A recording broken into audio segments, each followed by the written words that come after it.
Hi, Thane here on a beautiful Memorial Day, coming to you live on this nice sunny day outside. Thought I'd take the show a little casual, a little outdoors.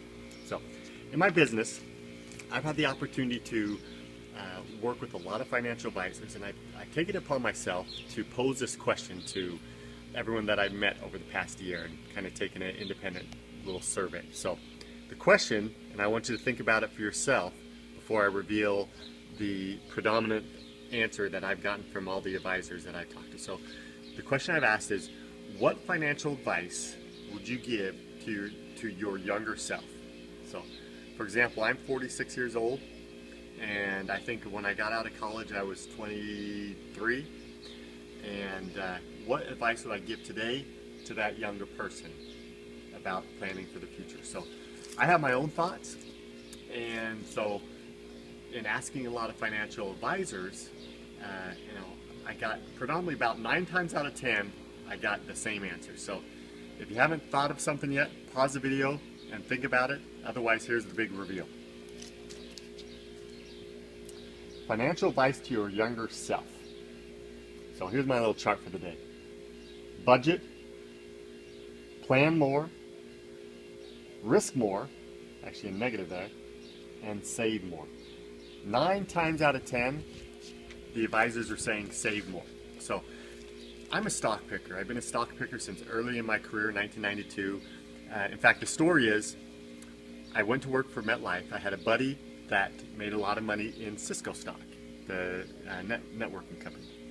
So I thought, okay, what was the big thing? Back then, the big hot stock was Telefonos de Mexico.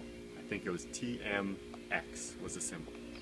So I saved up, a couple paychecks, had $600 to invest.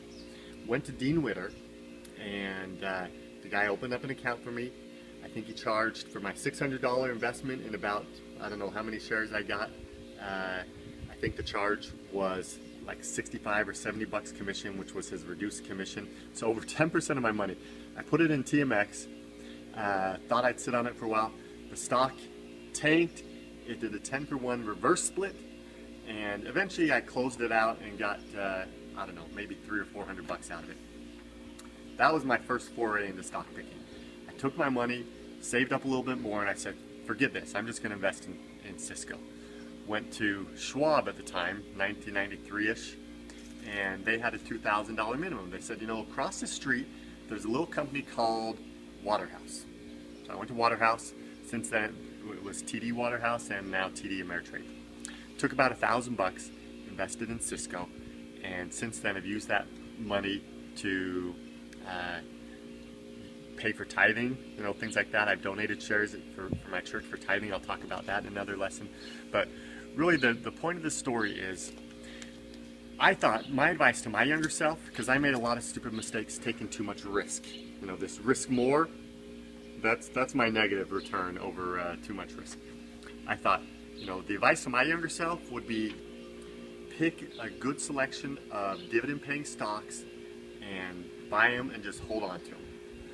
And I'll tell you more stories about that in future episodes about my buddy who used to work at Merrill Lynch or Schwab and some of the stories he had with the rich people that he used to work with. But implied in mine, I've always been a good saver. So kind of my implication, it was implied to save more.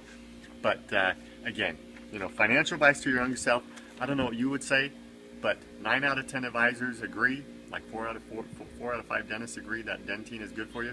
9 out of 10 advisors say save more. These are the confessions of a reformed, risk-taking, news-watching junkie. Thanks for watching.